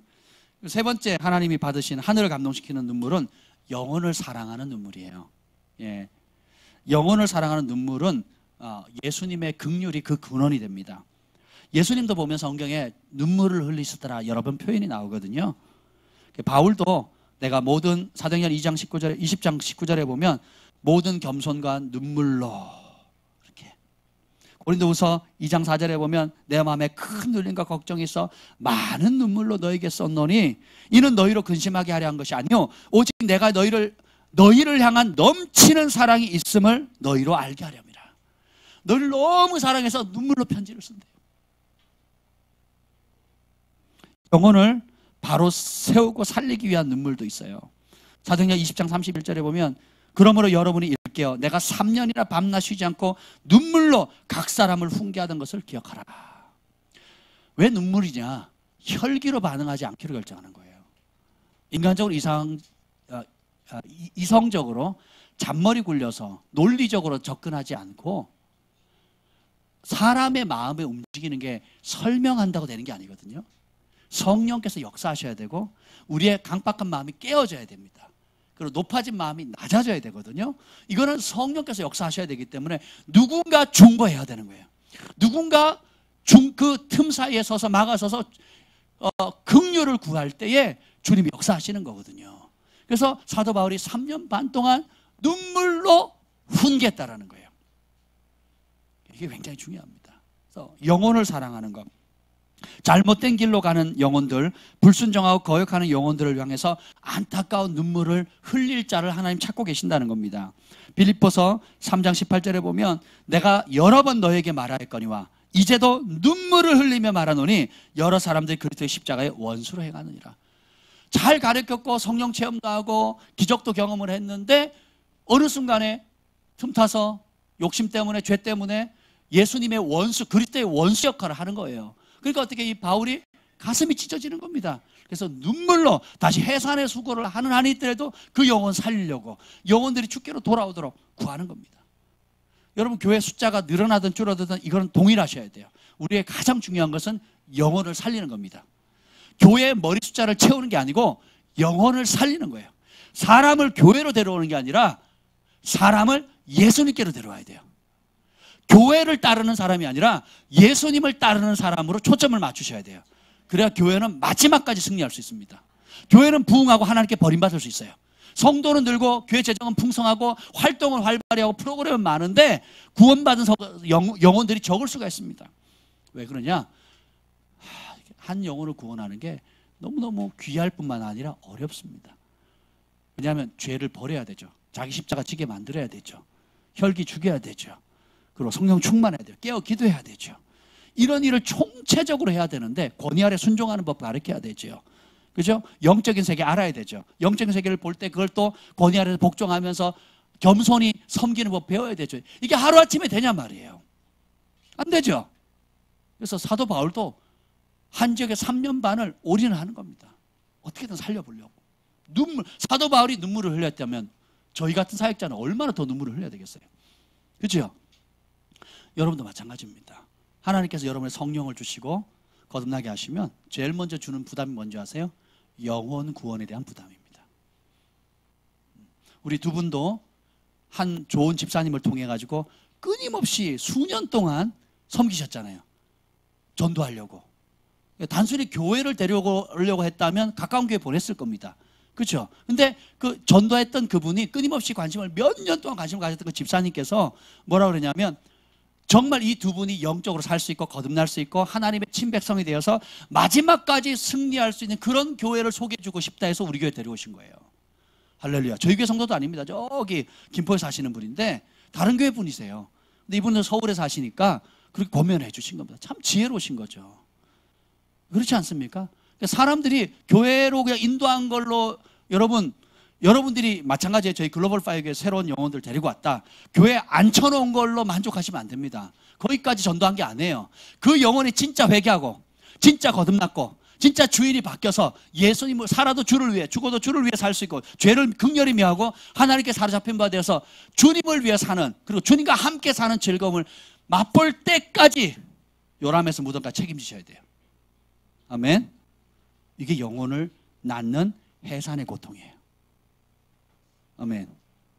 예. 그러니까 건물에 집어 던지면 수영장에 애들을 그냥 집어 던지면 애가 수영을 배우는 게 아니에요. 예. 붙잡고 계속 단계별로 가르쳐야 됩니다. 똑같습니다. 그래서 장기전이에요. 짧게 보시면 안 됩니다. 그리고 디모데후서 1장 4절에 보면 영적인 지도자 혹은 영적 가족 간에 그리움의 눈물이 나옵니다. 그래서 바울이 디모데에게 이런 얘기를 해요. 내가 너의 눈물을 생각하며 너 보기를 원하면 내 기쁨이 가득하게 하려 합니다. 우리 영적으로 진짜 하나가 되고 하나님께서 주신 영적 가족이 되면 서로를 향한 사랑도 생깁니다. 그리고 그런 간절함이 생겨요. 그리고 그걸 위해서 서로 중보하게 되고 나쁜 의미의 그 영적인 묶음 있잖아요. 혼의 묶임 있잖아요. 이건 나쁜 겁니다. 혼의 묶임은 부정적인 걸로 엮이는 건데 영의 사람이 되면 긍정적인 묶임이 와요. 그러니까 영과 영이 교통하는 겁니다. 정말 사랑하게 되는 거예요. 서로를 위해서 생각하고 중보하고 배려하고 선물하고 돌보고 위로해주고 격려하고 힘을 주는. 그래서 바울이 이렇게 하면 내가 내 눈이라도 빼달라 그랬으면 너네 눈이라도 빼줬을 것이다. 이런 얘기를 하거든요. 사랑해, 영혼을 사랑하는 그 영혼을 지옥에서 천국의 그 천국 백성이 되게 해달라고 눈물로 중보하는 것, 주님 굉장히 기뻐하신다는 거예요. 그래서 천사가 하늘에서 춤을 추고 난리 법석을 떤다고 나오는 성경 구절이 있어요. 뭐 할 때? 한 영혼이 구원받을 때거든요. 천국에서 잔치가 벌어진대요.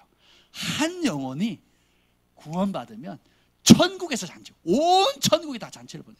그러니까 여러분의 눈물, 희생, 섬김을 통해서 남편이 주께로 돌아오고 자식이 주께로 돌아오고 또 부모 형제가 주께 돌아오고 또 직장 동료가 돌아오고 친구가 돌아오면 여러분만 즐거운 게 아니고 천국에서 잔치가 벌어지는 겁니다. 그래서 어떻게 해요? 여러분이 돈을 쓰는 겁니다. 그 영혼 구원하려고. 아마 그 집사님이 두 분한테 돈 많이 쓰셨을 거예요. 그죠?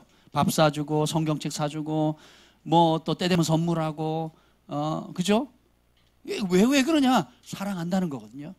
주께로 돌아오라는 거예요. 여기 있는 사람 대부분 그런 상을 받았습니다. 저도 저희 부모님 교회를 안 다니셨기 때문에 이사를 가면 가는 동네마다 주님이 사람을 보내가지고 저를 교회를 데려가는데 뭘로 데려갔느냐? 은혜로 데려간 게 아니에요. 초코파이. 그리고 한 달에 한 번씩 삼겹살 구워주고. 그리고 교회 가면 용돈을 주셨어요. 우리 부모님도 안 주는 용돈을. 그랬다니까요. 먹을 거, 용돈, 그리고 내가 좋아하는 삼겹살 구워주고. 여러분, 영혼을 구하는 게 단순히 그냥 기도만 한다고 되는 게 아니라 기도했으면 행동해야 되거든요. 사랑을 표현하는 겁니다. 표현되지 않는 사랑은 사랑이 아니라고 그랬잖아요. 그러면 기도하고 행동하는 거예요. 기도하고 돈 없으면 부침개를 붙이는 거예요. 부침개 붙여가지고 나눠주는 겁니다. 또 그 사람이 좋아하는 뭐가 있잖아요. 여러분이 영혼 구원할 대상들 있잖아요. 그럼 대상들이 기도하면 필요가 보이거든요. 그 필요를 채워주는 거예요. 이게 사랑입니다. 사랑은 필요를 채워주는 거예요. 나중심적인 사랑이 아니라 그 사람이 대상이 필요로 하는 것이 뭔지를 인식해서 채워주는 겁니다. 아멘. 아멘. 그리고 주님이 기뻐하시는 하늘을 감동시키는 네 번째 눈물은 뭐냐면 중보자의 눈물입니다. 예수님의 마음을 받은 자는 눈물 없이 기도할 수가 없습니다. 눈물의 중보자의 근원이 누구냐? 예수 그리스도예요. 히브리서 5장 7절에 보면 그는 육체에 계실 때에 자기를 죽음에서 능히 구원하실 이에게 심한 통곡과 눈물로 간구와 소원을 올렸고 그의 경건하심으로 말미암아 들으심을 얻으니라. 예수님이 육신을 입고 이 땅에 오셨을 때, 성삼위 하나님이 하늘 보좌를 버리고 이 땅에 육신의 몸을 입고 왔을 때 어떻게 합니까? 자기를 죽음에서 구원하실 하나님 아버지 앞에 심한 통곡과 눈물로 간구와 소원을 올렸대요. 그의 경건하심이 주님께 들으신다는 겁니다. 심한 통곡으로 울 필요가 있어요. 하나님이 육신을 입고 와서 기도하실 때 그냥 조용히 경건하게 보기 좋게 하지 않으셨다는 거예요. 심한 통곡과, 예수님께서 산에서 산기도 많이 하셨는데 무릎 꿇고 기도하셨거든요. 우리 아이들 무릎 꿇고 기도를 훈련시키는 이유가 뭐냐? 어릴 때 하면 됩니다. 저도 어릴 때부터 무릎 꿇고 하는 기도 훈련을 받았기 때문에 산에 가서도 무릎 꿇고 기도했거든요. 기도원에 가서도 무릎 꿇고 기도합니다. 지금도 제일 기도가 잘 되는 자세는 무릎을 꿇을 때예요. 예. 특별히 아프지 않는 이상, 어떤 통증이나 있지 않을 때는 무릎 꿇고 기도하거든요. 그러니까 예수님도 무릎을 꿇으시고 바울도 무릎을 꿇고 모세도 무릎을 꿇고 하루 종일 기도했거든요. 그러면서 어떻게 해요? 심한 통곡과 눈물로 그 마음에 있는 소원을 하나님께 아뢰었다는 거예요. 하나님이 육신을 입고 이 땅에서 그렇게 기도하셨다면 우리는 어떻게 기도해야 되겠습니까? 배째라 되면 되고, 오늘은 기도가 잘 안 되네. 오늘은 음악이 마음에 안 들어. 오늘은 왜 이렇게 산만하지? 오늘 졸려. 오늘은 내가 바쁜 일이 있으니까, 오늘 집에 먹을 게 있으니까 빨리 가야지. 이런 식으로 하지 않았다는 겁니다. 그러니까 여러분 진짜 하나님이 들으신다고 한번 생각해 보세요. 그분이 들으시면 집이 와요. 건물이 옵니다. 나라가 주어지고요. 은사와 능력이 풀어지고요. 권능이 풀어지고. 진짜 응답한다는 걸 믿으면, 내가 지금 중요하게 생각하는 가장 힘겨워하는 그 문제를 해결해 준다는 걸 믿으면 적당히 기도하겠냐고요. 그러지 않겠죠. 그러니까 그 믿음이 클수록 통곡이 커지는 겁니다. 그 믿음이 클수록 눈물을 쏟아낼 수밖에 없는 거죠. 그 믿음이 없으니까 어떻게 돼요? 자기 연민에 빠지는 거예요. 기도가 안 되네. 분위기가 어떻네. 환경 탓, 자기 탓 하는 겁니다. 그럴 필요가 없어요. 한나가 누구 앞에서 기도했습니까? 아니, 한나가 누구 앞에서 기도했습니까? 엘리 제사장 앞에서 기도했거든요. 영적 분위기가 좋았을까요? 나빴을까요? 근데 믿음이 있는 사람은 환경과 상관없이 영적 분위기를 바꿔버려요. 중보자들은 영적으로 센스 있게 보고 느끼기 때문에 그 부담을 갖고 싸웁니다. 근데 오래 하면요, 오히려 그런 게 싫어져요. 힘들어져요. 피하려고 합니다. 피하려고 해요. 마치 의사가 환자를 무서워하는 현상이 생겨버려요. 그래서는 안 된다는 겁니다. 왜 그러냐? 이 마지막에 다뤄보겠지만, 주님이 마지막에 천국잔치를 하실 때에 뭐라고 표현하면, 이사야서도 그렇고 요한계시록 마지막에도 뭐라 하면, 주께서 우리의 모든 눈물을 그 눈에서 씻어주신다 그랬거든요. 주를 위해서 이 땅에 사는 동안 주를 위해서 눈물을 흘려본 적이 없다면 닦아줄 눈물이 있어요, 없어요? 여러분, 죄로 인한 눈물을 닦아주시겠습니까? 하나님의 거역함으로 자기 연민에 빠진 눈물을 닦아주시겠어요? 어떤 눈물을 닦아주신다는 거예요? 주님이 중보할 때 부담 주시는 사람, 부담 주시는 나라, 중보하는 영혼, 또 중보하는 지도자들, 그 씨름이 쉽지 않잖아요. 영적으로 묶여있는 사람, 또 죄에 묶여있는 사람, 중독에 빠져있는 사람, 중보하는 게 쉬워요, 어려워요?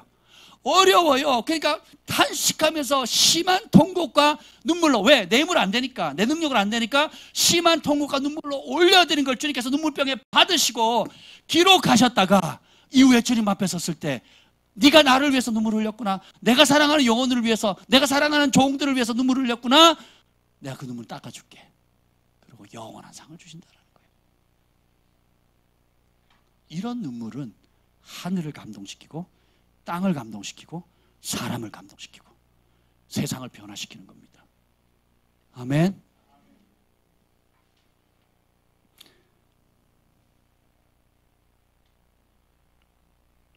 예레미야가 2장 18절에 보면, 딸 시온의 성벽아, 너는 밤낮으로 눈물을 강처럼 흘릴지어다. 스스로 쉬지 말고 내 눈동자를 쉬게 하지 말지어다. 밤낮으로 눈물을 강물처럼 흘리래요. 이게 주님의 마음이라는 겁니다. 왜? 그 기도를 주님께서 이 땅에서 하나님의 자녀들이 기도를 해야 하늘에서 움직이거든요. 이게 주님이 세우신 영적 질서예요. 누군가 요청을 해야 움직이는 거예요. 경찰도 어떻게 해요? 누가 보고를 하면 나가잖아요. 가는 것처럼 119 구급대도 누가 신고를 하면 나가잖아요. 마찬가지로 우리 중보자들이, 우리 기도하는 사람들이 하나님께 심한 통곡과 눈물로 하나님 앞에 보좌 앞에 올릴 때에 주님께서 향처럼 후방하셔서 그걸 받아서 기도의 대접에 차면 쏟아붓는 겁니다. 그래서 어떻게 해요? 민족이 지금 고통받을 때, 지금 이 민족이 고통받을 때거든요. 그때 밤낮으로 눈물을 강물처럼 흘리래요. 그래서 예레미야가 이렇게 반응합니다. 예레미야 애가 3장 48절에 보면 내 딸 내 백성의 파멸로 말미암아 내 눈에는 눈물이 시내처럼 흐릅니다. 이렇게. 여러분이 사랑하는 영혼들이 죽어가는데 그 영혼이 이대로 놔두면 지옥에 가는데 그럼 얼마나 마음이 아프겠습니까? 이게 예수님의 마음이에요. 그냥 저 사람 그래도 큰 집에 사네, 좋은 차 타고 사네, 나보다 좋은 연봉이 좋네, 아유 부러워라, 이러고 지낼 게 아니에요. 지옥 가보세요. 그 고액 연봉이 무슨 소용이 있나. 그렇죠? 예. 이 애절한 기도는 하나님의 마음으로부터 오는 겁니다. 예레미야 애가 2장 11절에 예레미야가 이렇게 기도해요. 내 눈이 눈물에 상하며 내 창자가 끊어지며 내 간이 땅에 쏟아졌나이다. 얼마나 마음 아프고 애절하게 기도했는지. 여러분 눈물 많이 흘리면 눈이 상하잖아요. 눈이 아프거든요. 여러분 저도 막 너무 울어가지고 막 눈이 안 떠질 정도로 울어본 적이 여러 번 있는데 그 눈이 아파요. 그러니까 눈물을 하도 흘려서 강물처럼 흘려서 눈물이 상하고, 그 다음에 너무 애절하게 그러니까 창자가 끊어질 것 같은, 막 허리가 막 끊어질 것 같고 창자가 끊어질 것 같은, 그리고 내 간이 쏟아져. 보세요 한번. 이렇게 애절하게 기도. 엘리야가 기도할 때 어떻게 합니까? 무릎을 꿇고 무릎과 무릎 사이에 머리를 쳐박았어요. 어지간한 유연성 가지고는 안 돼요. 근데 그만 애절하거든요. 애절하게 그렇게 기도하는 겁니다.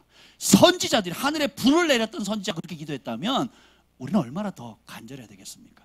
그래서 여러분, 그래서 왜 예배가 승리하면 여러분 신앙이 승리하고 예배를 실패하죠. 여러분 영적인 게 망하는 이유가 여기 달려 있어요. 예배드리는 태도가 하나님 앞의 태도거든요.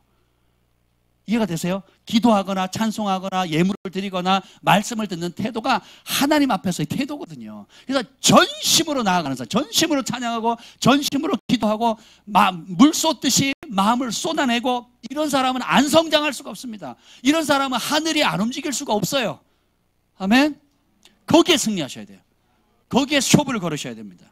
내 목소리가 이쁜 목소리 유지해야 되는데 그런 생각 하지 마세요. 그게 무슨 소용이 있겠어요. 이미 시집 장가 다 갔는데. 예, 물릴 수도 없어요. 신경 쓰고 쉰 목소리 좋아요. 은혜롭잖아요. 영적으로 보이잖아요. 아멘? 예, 목 아끼지 마세요. 예, 저도 성대 몇 번 나갔습니다. 몇 번 나가고 말도 못했어요. 말을 하면 소리가 삑 이렇게 나가더라고요. 신경 안 써요. 내 목소리 주님의 것입니다. 그랬어요. 그렇게 될 때 내 목소리 주님의 것입니다. 그리고 부르짖었거든요.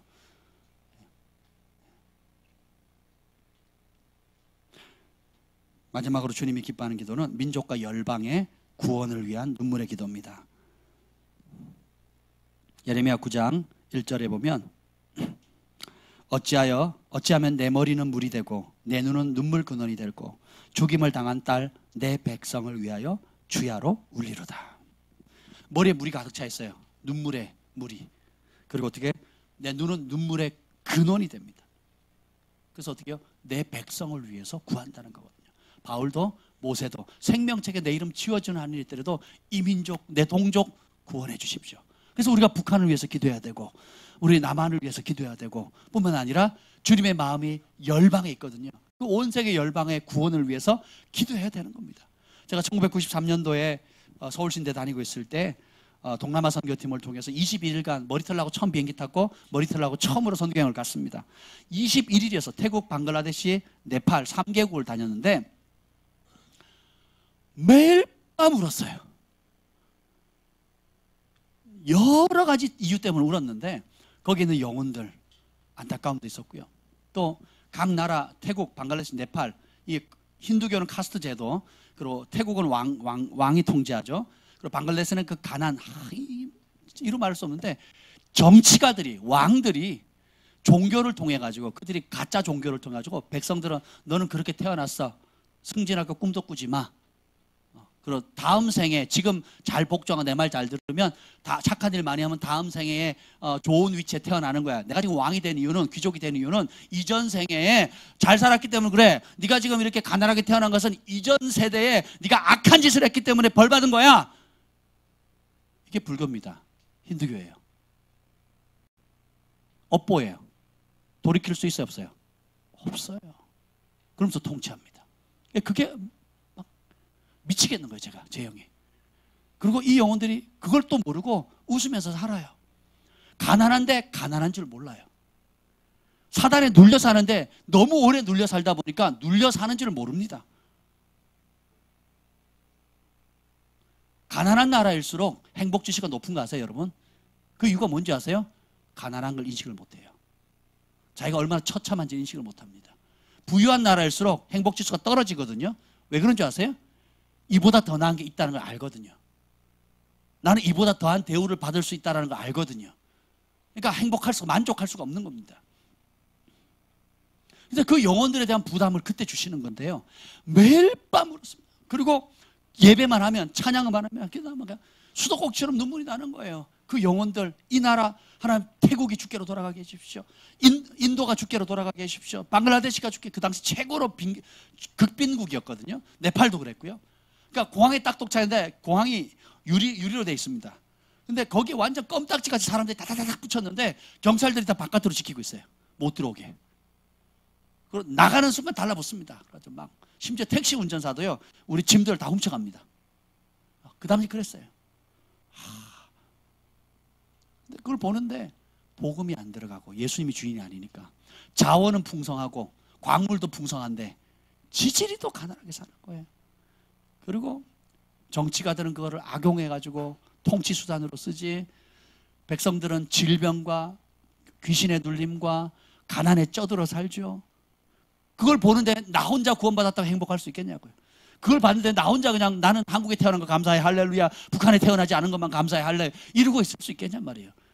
왜요? 주님의 마음이 나를 소중히 여기시듯이 그 방글라데시에 있는 영혼도 소중히 여기시고 태국에 있는 영혼도, 네팔에 있는 영혼도.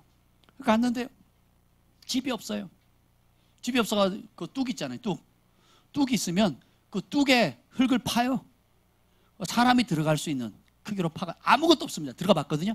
아무것도 없어요. 그냥 그 에스키모들이 쓰는 이글루처럼 그냥 판 거예요. 기도굴처럼. 거기 들어가서 거기서 6식구, 7식구, 10식구가 삽니다. 그것도 돈이 없어서 못 사요. 그것도 돈이 없어서. 제가 그걸 보는데 막 무너지는 거예요. 복음이, 예수님만이 온 인류의 해답이구나. 예수님만이 온 열방의 소망이구나. 그때 본 거예요. 그때 이후로 더 열심히 기도한 거예요. 하나님, 열방을 내게 구하라. 열방을 유업해주니 내 소유가 땅까지 이르다 하고 각 나라를 다닐 때마다 중보한 겁니다. 그래서 영어 공부를 포기하지 않았던 거고요. 그래서 저희 교회가 개척교회 때부터 계속 선교를 하는 이유가 뭐냐면, 여러분이 교회 부흥의 도구 아니에요. 선교는 그거는 교회의 본질입니다. 영혼을 구원하는 거. 내가 구원받는 게 좋잖아요. 그 우리 가족 구원받아야 되고, 우리 가족 구원받는 게 좋잖아요. 우리 학교, 우리 직장, 우리 사업터, 우리 나라, 그리고 가장 고통받는 북한부터 중국에서 모든 나라들은 복음이 필요하지 않은 나라는 하나도 없습니다. 예수님이 필요하지 않는 나라는 하나도 없어요. 그럼 보내지 않은데 어떻게 들으며, 전파하는 자가 없는데 어떻게 믿으리요? 누가 우리를 위해 갈고?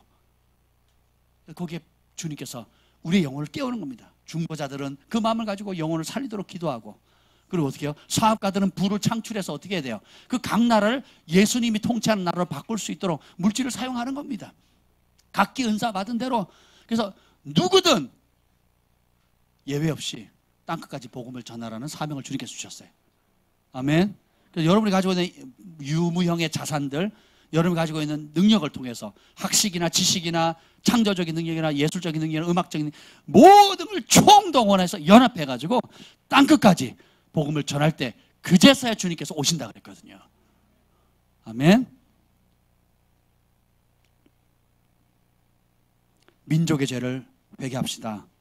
민족의 구원을 위해 기도합시다. 열방의 부흥을 위해서 중보합시다. 오늘 기억하십시오. 뭐냐면 예레미야 31장 16절에 보면 이렇게 눈물의 기도를 하는 사람에게 주님께서 주시는 말씀이 있습니다. 여호와께서 이와 같이 말씀하시니라. 내 울음소리와 내 눈물을 멈추어라. 너의 일에 삭슬 받을 것인즉 그들이 그의 대적의 땅에서 돌아오리라. 여호와의 말씀이니라. 우리의 울음, 눈물, 주님께서 때가 되면 멈추라 하실 때가 있습니다. 그리고 그 눈물을 흘린 그 대가의 삭슬 주님께서 응답하실 때가 온다는 거예요. 그럼 원수에게 잡혔던 영혼들이 돌아오는 거예요. 민족이 돌아오는 거예요. 열방이 돌아오는 겁니다.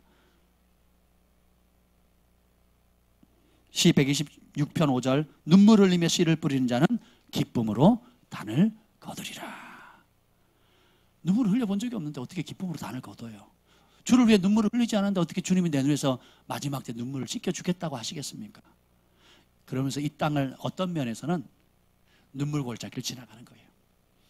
네. 사람 앞에 쏟아내지 않고 하나님 앞에 쏟아내기로 결정합시다. 아멘. 그래서 제가 가족 구원을 위해서 기도했잖아요. 핍박을 받으면서. 그래서 아버지의 건강을 위해서 기도했더니 하나님께서 응답하셨어요. 지금 막장에서 탄광 지하 1000m 밑에 그 진짜 지금 거의 폐광이 됐지만 그 막장에서 19년을 일하셨거든요. 그럼 진폐규혈에서 대부분 그 산업재해가 되는 그 질병이 직업병이 걸려야 되는데 검사했더니 동년배 나이보다 더 건강한 폐를 가지고 있대요. 제가 그때 눈물로 기도했거든요. 3년을 거의 한 5년을 매일 밤 눈물로 기도했거든요. 주님, 우리 아버지 예수님 모르다가 고통받다가 마지막에 진폐규폐 직업병 걸려가지고 산소 마스크 띄고 숨도 못 쉬어가지고 호흡기 질환하는 병이 제일 비참하고 고통스럽대요. 죽을 때 숨을 못 쉬니까. 그런 걸 보는 나도 괴롭고 그걸 간호하는 어머니도 괴롭고 당사자는 더 괴롭고 그러고 지옥 가면 얼마나 제가 마음이 아프겠습니까? 주님 구원해달라고 금식하면 공휴일마다 금식했거든요. 공휴일마다 금식하면 주님 우리 아버지 살려달라고, 우리 아버지 병들어 죽지 않게 해달라고, 진폐규폐 안 걸리게 해달라고 제가 그렇게 기도했거든요. 좀 들으셨어요. 아멘? 들으셨어요? 우리 어머니 핍박받아 교회 못 나가셨는데 지금 권사님 되셨고, 제 동생도 교회는 안 다니고 지금 날라리 신자지만 첫 딸을 넣으니까 이름 지어달라고. 예언이라죠. 둘째 아들 낳았다니까 이름 지어달래요. 예담이라고 지었더니 자기 마음에 안 든다고. 뭐 그런 이름을 짓냐고. 그리고 집에 가서는 뭐라 그러는지 아세요? 좋아가지고 예담이라고 지었다고. 자기가 아들 놓으면 예담이라고 이름 지으려고 했대요. 하여튼 계시록 7장 17절에 보면 이런 눈물은 하늘의 영원한 위로를 받는데 보좌 가운데 계신 어린 양이 그들의 목자가 되사 생명수 샘으로 인도하시고 하나님께서 그들의 눈에서 모든 눈물을 씻어주실 것입니다. 계시록 21장 4절에 모든 눈물을 그 눈에서 닦아주시니 다시는 사망이 없고 애통하는 것이나 곡하는 것이나 아픈 것이 다시 있지 않으리니 처음 것들이 다 지나갔습니다. 애통하는 것도 이 땅에서만 할 수 있는 축복입니다. 곡할 수 있는 것도 이 땅에서 할 수 있는 축복이에요. 영혼을 살리기 위해서, 건지기 위해서, 국가와 민족의 죄를 회개하기 위해서, 열방의 부흥을 위해서 내가 눈물을 흘릴 수 있고 희생할 수 있고 헌신할 수 있는 것은 기회입니다. 여기 사는 동안 70 강건한 80년 영혼에 비하면 70, 80점도 아니잖아요. 이 땅에서만 가능한 거예요. 그래서 주님께 성령께서 탄식하는 마음 줄 때 여러분 정직하게 반응하시는 겁니다. 그것이 회개의 눈물이든 영혼을 사랑하는 눈물이든 민족을 위한 눈물이든 중보자로서의 마음의 눈물이든 어떤 눈물이든 눈물이 없는 걸 위험하게 생각하셔야 돼요. 쏟아내셔야 돼요. 이건 남자야 아무 상관없습니다. 남자기 때문에 안 온다. 그건 거짓말입니다. 거짓말. 남자들 가운데 눈물 많은 사람 많습니다. 우리 목사님들 가운데 눈물 많은 사람 많아요. 저도 눈물이 많은 사람이에요. 전에는 안 흘렸거든요. 다 참았습니다. 근데 지금은 그러지 않아요. 눈물이 많은 사람이에요. 여러분 하나님 배웁시다. 그래서 시 56편 8절 오늘 읽고 우리가 찬양하면서 우리가 기도했으면 좋겠어요. 나의 유리함을 우리 한번 읽어봅시다. 시작. 나의 유리함을 주께서 계수하셨사오니 나의 눈물을 주의 병에 담으소서. 이것이 주의 책에 기록되지 아니하였네. 여러분이 흘린 눈물 결코 헛되지 않습니다. 그리고 이 모든 눈물방울 주님께 다 담으시고 하나님의 책에 기록하셔요. 제가 가끔씩 사역하다 보면 주님께서 환상 가운데 어떤 형제님 자매님들 주님께서 눈물을 손으로 소중히 담는데 눈물로 떨어지는데 주님의 손에는 다이아몬드 같은 보석으로 떨어지는 것을 가끔씩 봅니다. 굉장히 하나님 앞에 소중하거든요. 자기 연민의 눈물을 이제는 벗어나서 깊은 회개와 무엇보다도 아버지의 마음이 부어지도록 좀 기도했으면 좋겠어요. 불을 좀 꺼주시겠어요? 할 때 아버지, 당신의 마음이 있는 곳에 나의 마음이 있기를 원합니다.